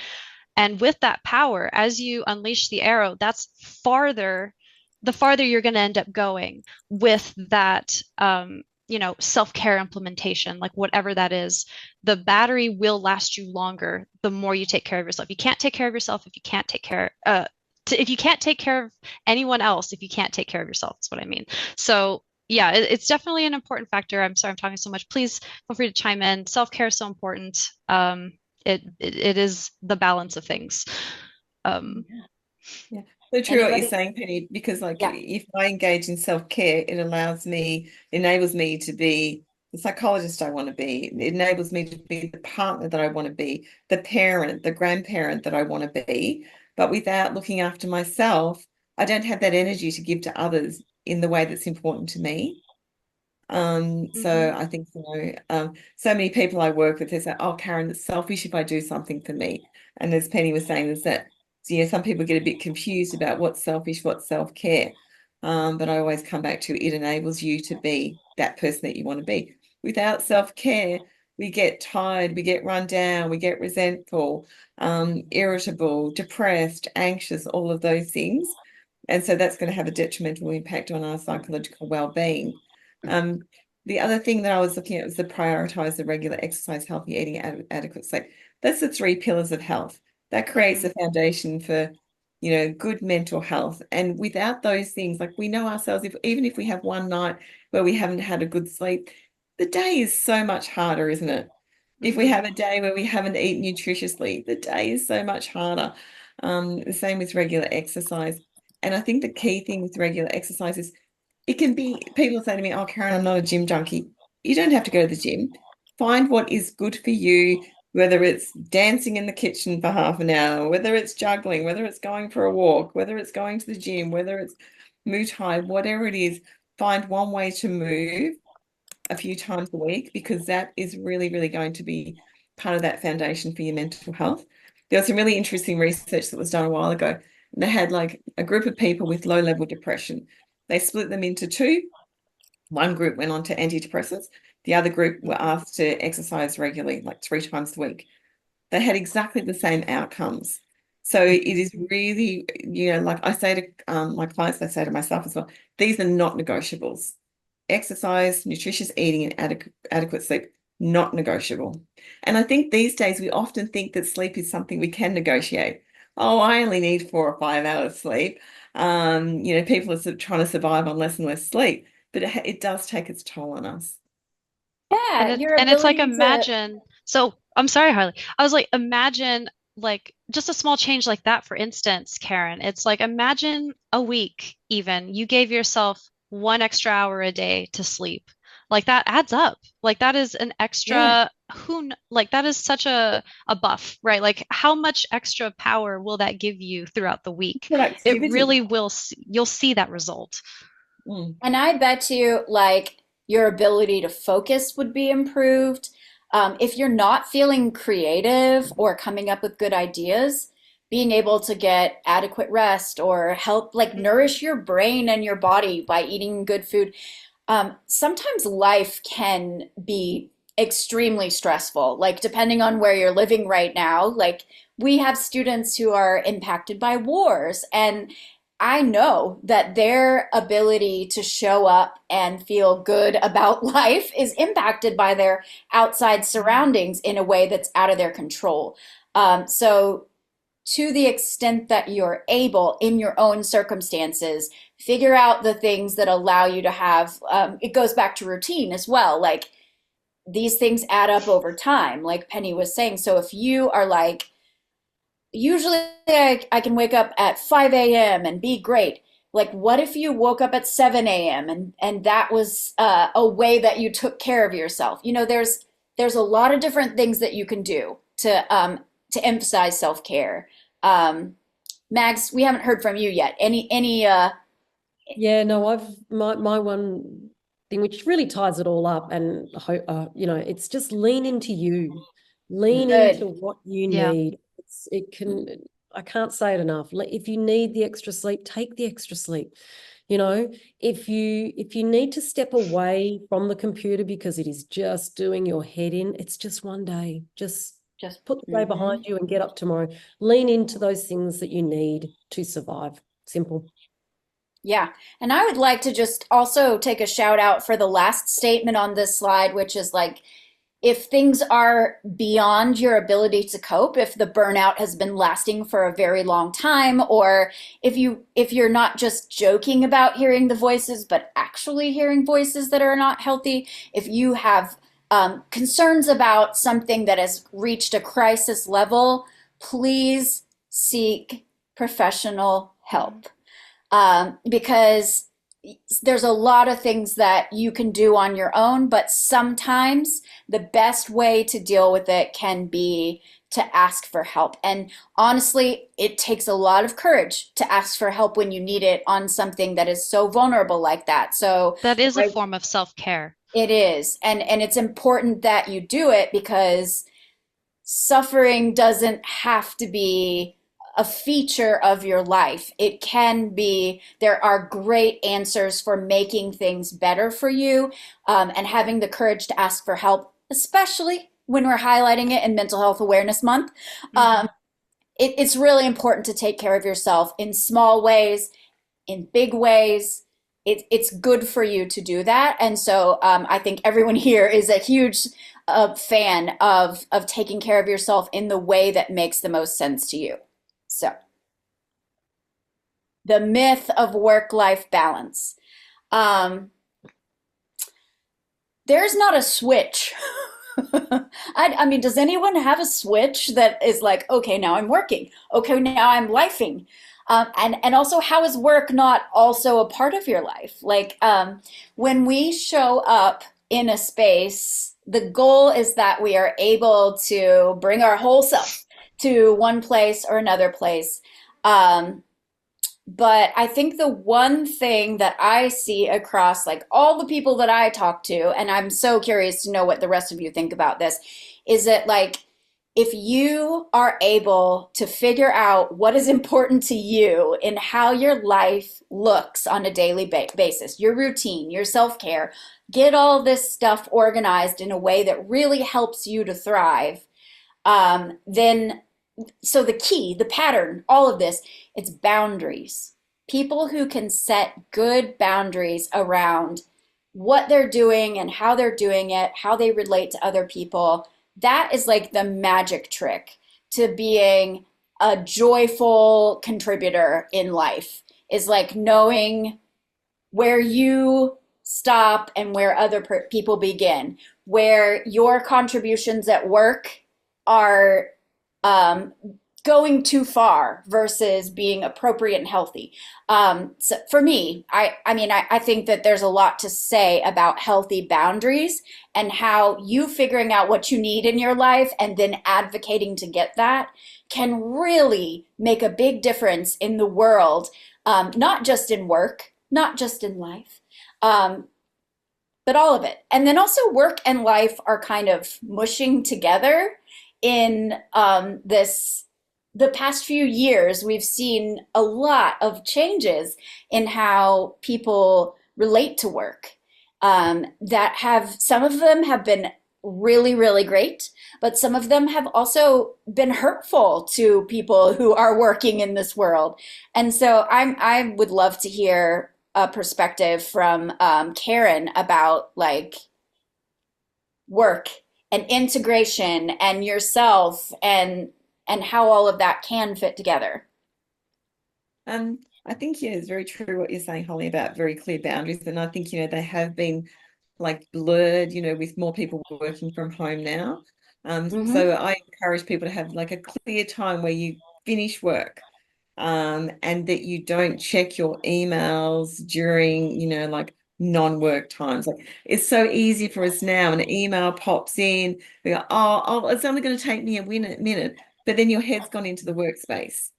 And it Yeah. doesn't take a minute, it takes a lot longer. So really, really clear boundaries around that.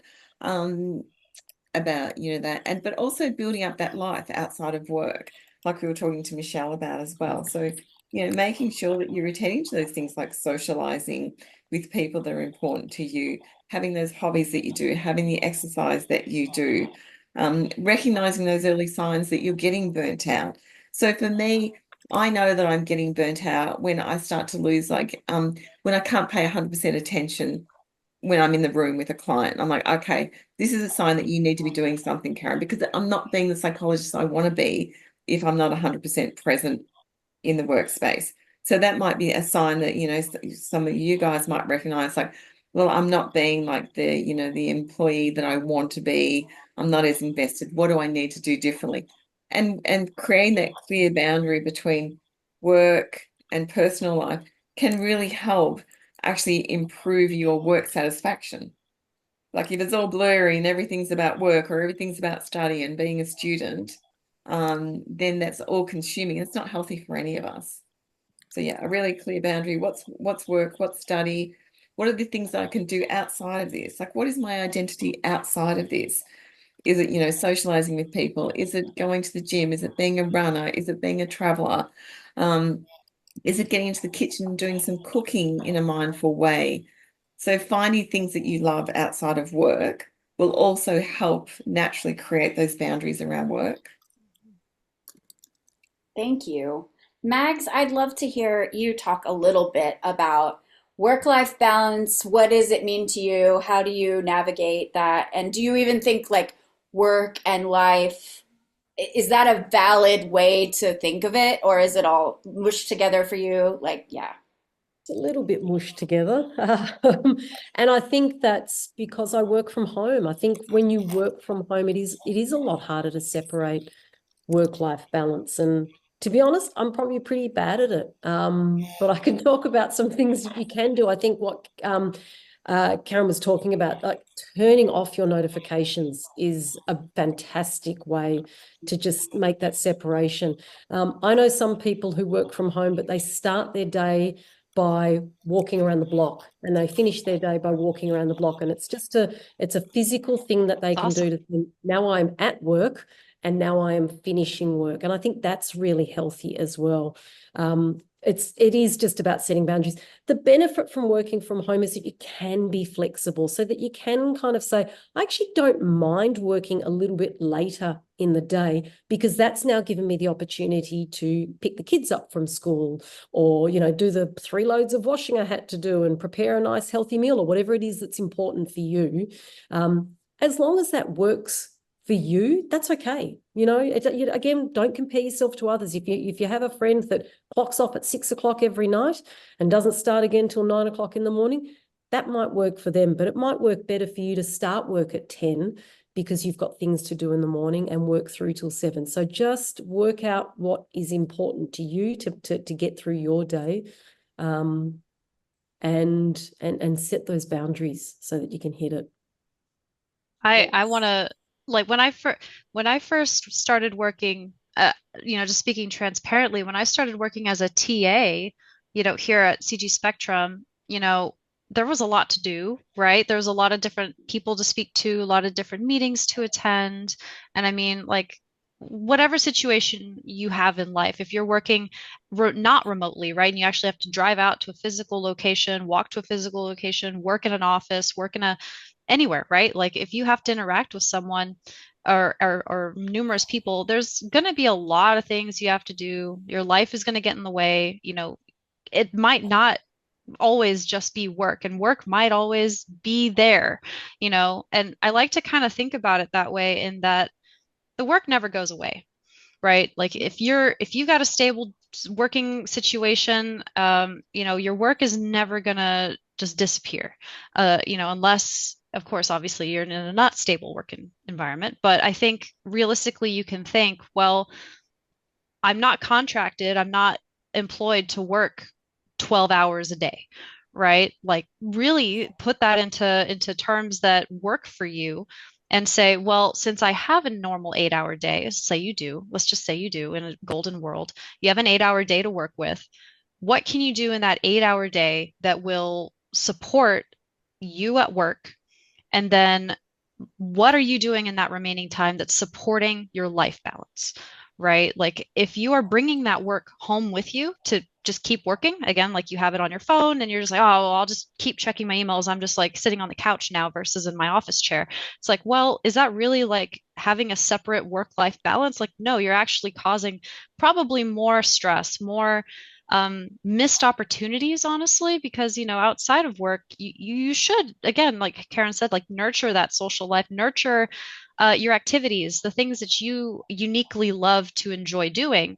And um, you know, I can talk about sort of how to set that up for success, in that if you write things down, this really helped out for me when I first started working in a remote environment, specifically, was that I got a planner, like a physical planner, something that said I can physically see these cubes, and each of these cubes represents my day that day for the week. You got Google Calendar now, you got all kinds of stuff you can write on, you got like notepads and stuff. Write down a list of things that you're going to get done that week. Once those things are done, consider taking a step back and say, okay, cool.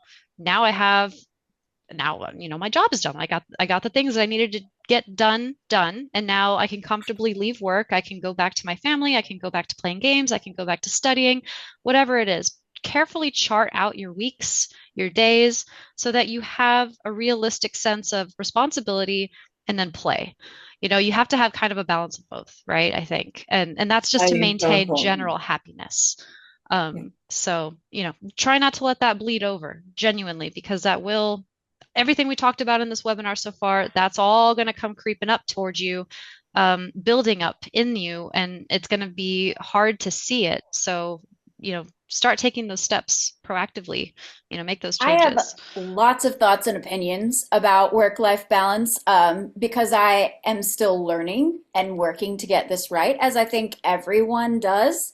Hmm. But knowing, like, I have a tendency to want to overwork, and I will. This is my sort of funny, maybe laugh, cry story, but like. I do that, Penny. I finish my work day and then I would bring my laptop with me to sit on the couch I'm and keep guilty. working, but it I'm doesn't really guilty. count as work because you're not sitting at your desk. But then I was like, wait a minute, I'm not working, so I shouldn't be answering the emails. I'm just going to read the emails. Like And so slowly chipping back a and little so bit. then I would read the email but not answer it. And then I would sit there and think about the email for like the Mm, entire weekend instead of, like mm-hmm. answer the email and then don't worry about it anymore. Hey, not hard, but at the same time, it can be hard if you're not like being mindful of how you are respecting or not respecting your life outside of work. So, anyway, everybody has to hit their own balance with that, just like we were talking about with self-care. There's some things that are going to be harder for you than for other people, and for me it is I like my job, so I work a lot. And I could do better at focusing on other things outside of work. And that's going to be probably one of those things that I'm really paying attention to across my entire life because like I said, I really enjoy my job and I get a lot of positive feelings from helping people. And that makes me want to do it even more.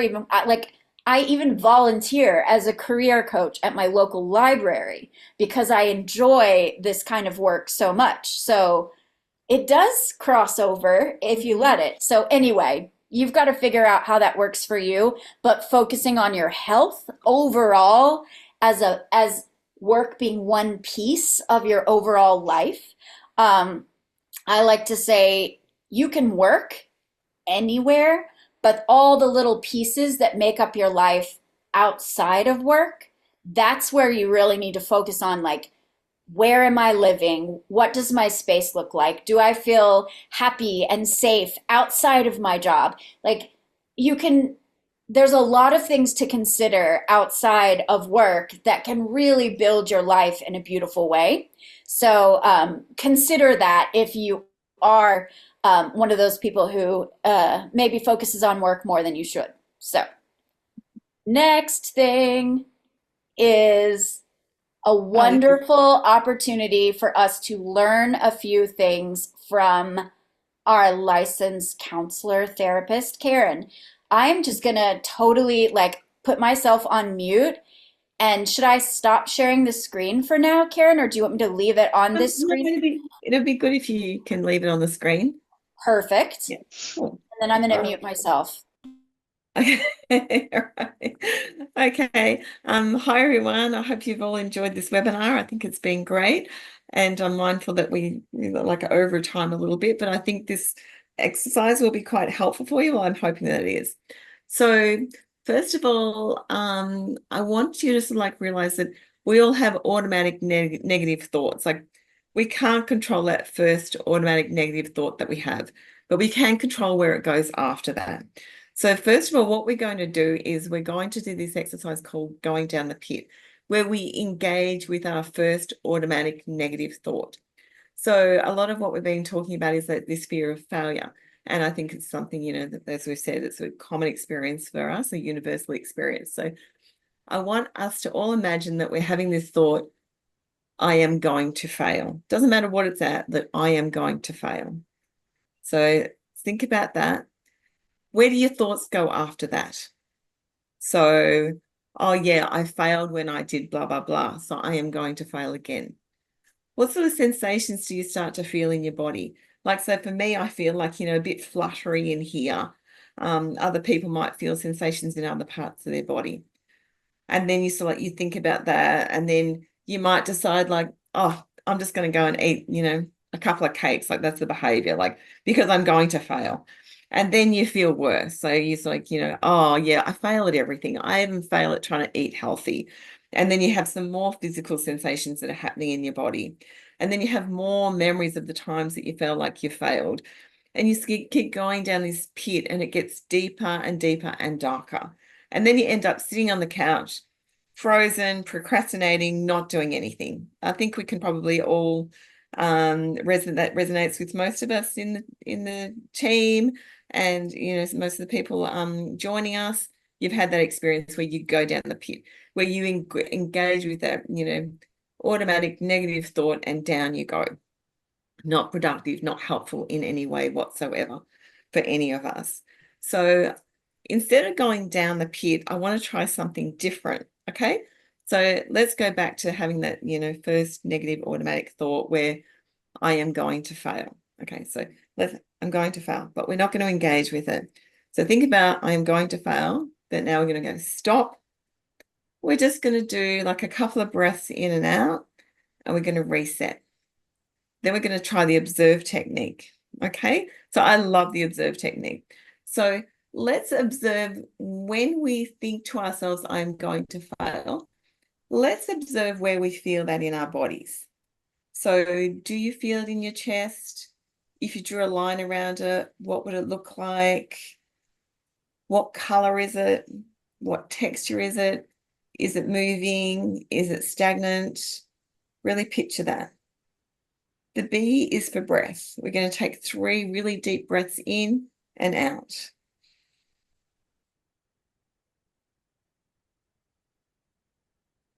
The S in the observe technique is for surf. So us Aussies love to surf. If you think about a surf wave, it will come up and it will naturally come back down.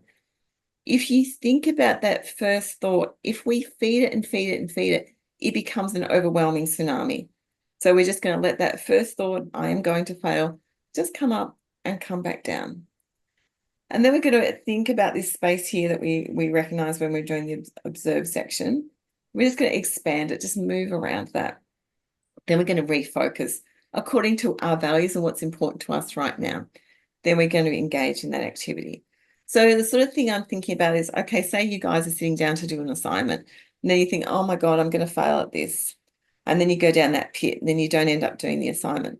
If you do this observe technique, you would be going through these initial steps, and then you would engage in doing the assignment, not getting caught up with fear of failure, not getting caught up with procrastination. You would just start attending to the task and taking action towards that task. So hopefully that's, something to think about next time, going down the pit versus the observe technique. The other technique, or the other thing that I like, is called demons under the boat. So we think about ourselves like sometimes we're just floating through life. We're just on a little boat. We're bobbing around the ocean. It sort of feels comfortable, but you're not really achieving the things that you want to achieve.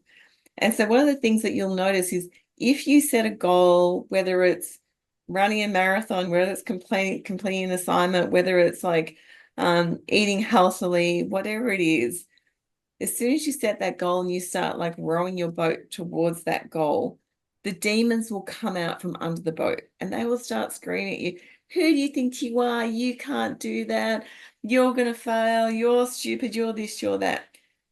And sometimes we give those demons, we give them power by listening to them. And then we go, oh, okay. And then we go back into our little boat, bobbing around the ocean, not really achieving what we want to achieve, not going where we want to go, but it's unsatisfying.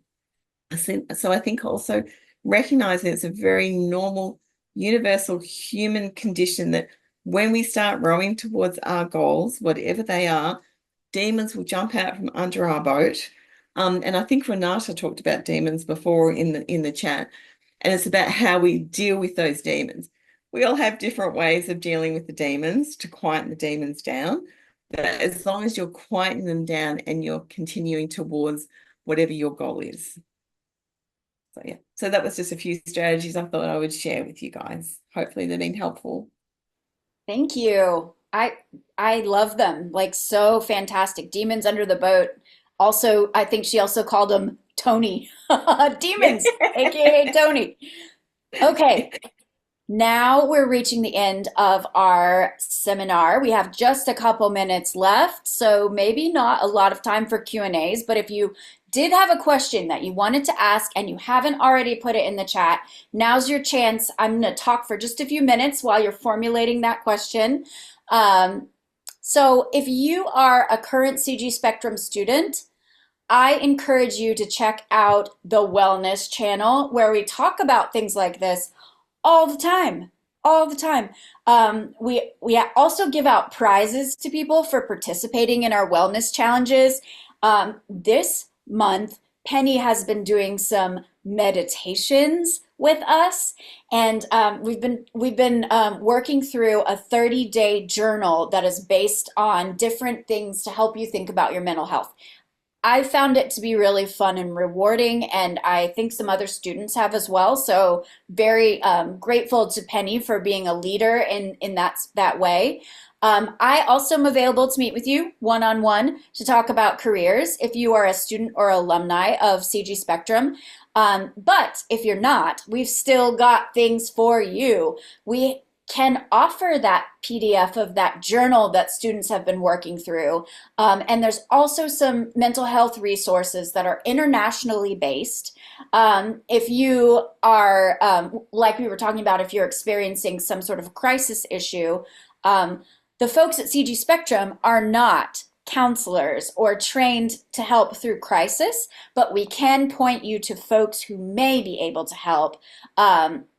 And then also we have some great podcasts that are focused on mental health that we really urge you to check out. If you are someone who's changing your career, I really want to point you to the one in the center of the slide, Mark Pullybank, talking about what it's like to change careers.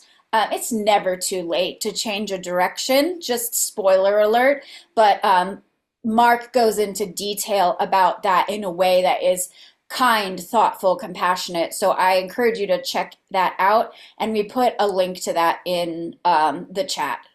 And then if you are hoping to join us at CG Spectrum, May 29th is the date to sign up for classes starting in June. So like coming up real fast, but there's still time. Yeah. And then also if you want to catch any of us, like I feel confident that like Mags or Penny or I would be happy to answer further questions from you.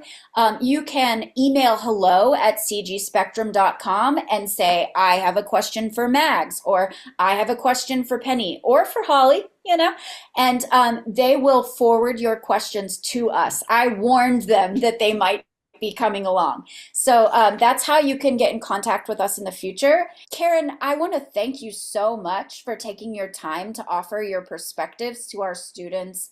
What a privilege and a pleasure to get to spend some good time with you and also with my other teammates. What a great, this has been fun for me. I hope it's been fun for Yeah, no, I've everyone loved it. It's been listening great. in and participating. Yes. Great. So yeah, did we get any questions? Feel, Okay. feel free to ask Um, anything, you guys. Anything from what we've covered. If there was something on your mind that you maybe want us to chat through with you really quick, happy to do so.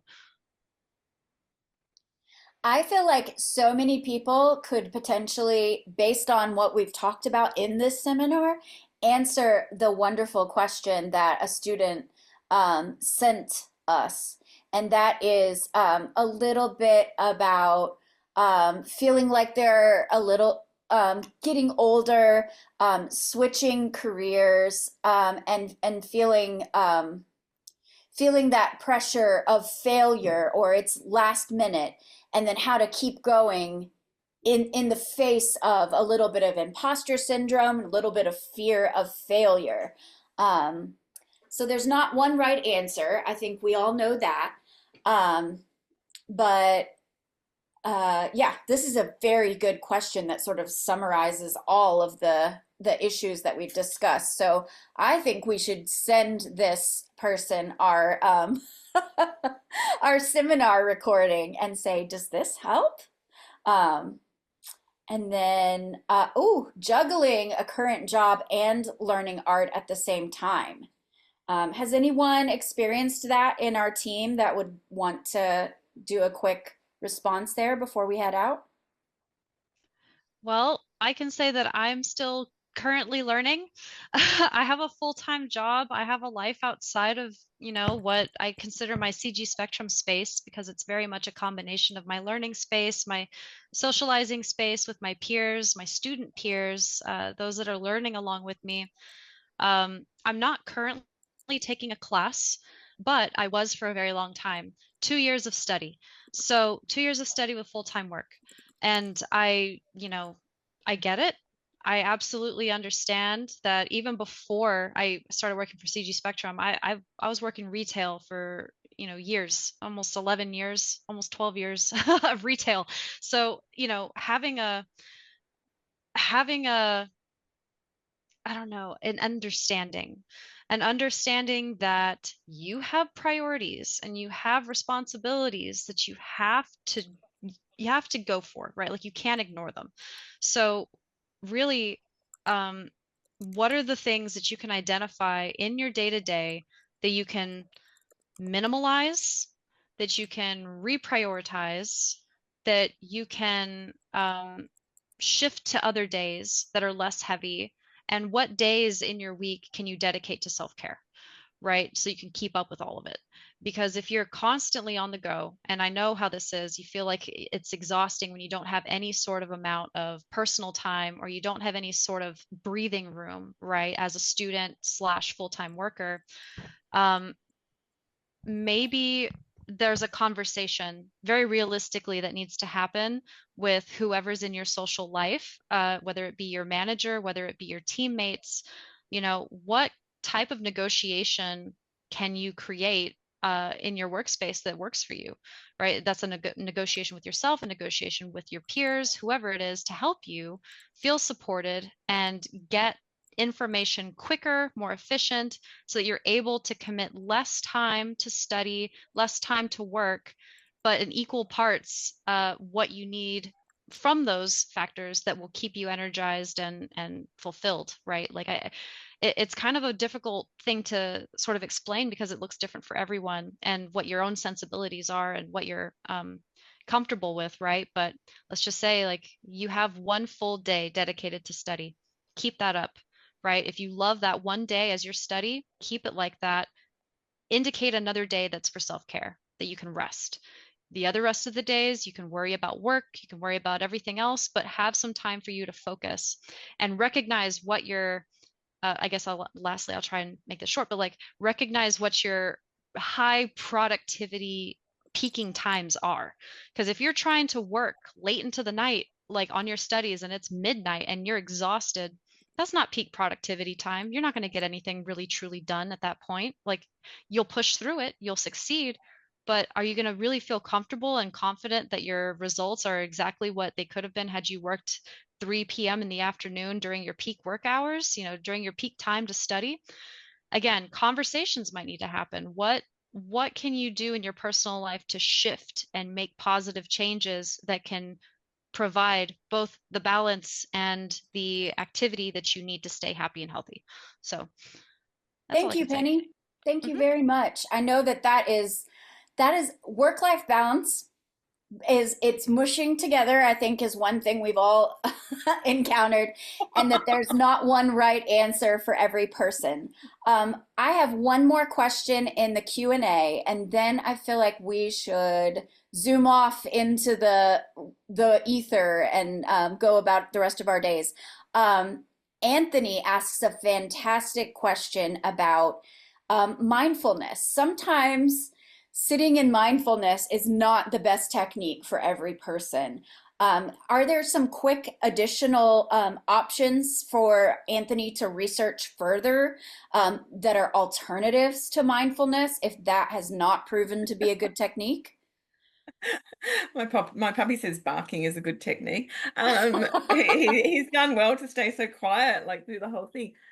Yeah, and so Anthony's right. Like mindfulness doesn't work for everybody.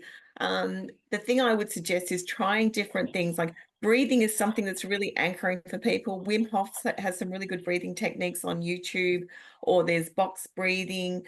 Um, basically, like what you've got to think about is anything that settles down your body. Because, like if you're starting to get anxious, your central nervous system is up here, your thinking's up here. It's really hard to catch your thoughts. So, as Ninja attests to. So mindfulness works for some people. Breathing, hang on, let me grab it. Breathing, slowing down your breathing will work for other people. Another little strategy I like to use is one called MATES. M is for mind, you tell yourself you're okay. A is for air, you take 3 deep breaths. T is for tree, you push your feet into the ground, you say, I'm grounded like a tree. E is for express emotion, you say, I feel anxious or I feel stressed. And the S is for stretch. So that's something that'll work for people, like the MATE strategy, that you sort of keep on doing it until you feel your physiological arousal come down. But the key thing is whatever's going to bring down your physiological arousal will help you think a lot clearer. Also, a key thing to think about is your caffeine intake. Sometimes when people are sort of like anxious and they're working a lot and they're not getting enough sleep, they're drinking a lot more coffee, which means that your anxiety is going to be up here a little bit more, that physiological arousal. So for Anthony, I just suggest trying different things, as I said, like trying that MATES technique, trying the breathing, get some exercise in there, but just thinking, how am I going to reduce my physiological arousal, which will help me think a lot clearer I and also want behave to note that in a there more is adaptive way.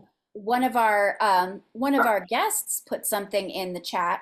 Paul Mawson suggested dialectical behavior therapy, the STOP technique. So maybe click through that and see if that would be helpful to you.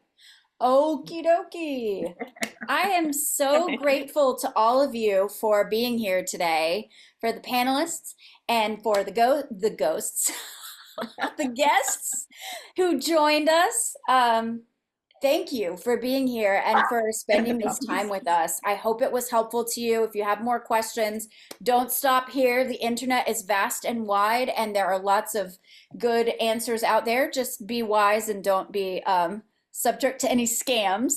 If you would like to hear more about CG Spectrum, admissions can be reached through hello@cgspectrum.com. That's the email. And like I said, you can reach us through that too if you have follow-up questions. Again, thank you so much for your time and your attention and your thoughtful engagement. On behalf of all of our pets and also all of us here at CG Spectrum, have a wonderful rest of your day wherever this day finds you, and take good care of yourself for Mental Health Awareness Month and forever. Thank you, Holly. Cheers, Thank you, everyone. Thank guys. you for being here. Yeah. Thanks, Bye. guys. Thank you. Bye, Bye. everybody.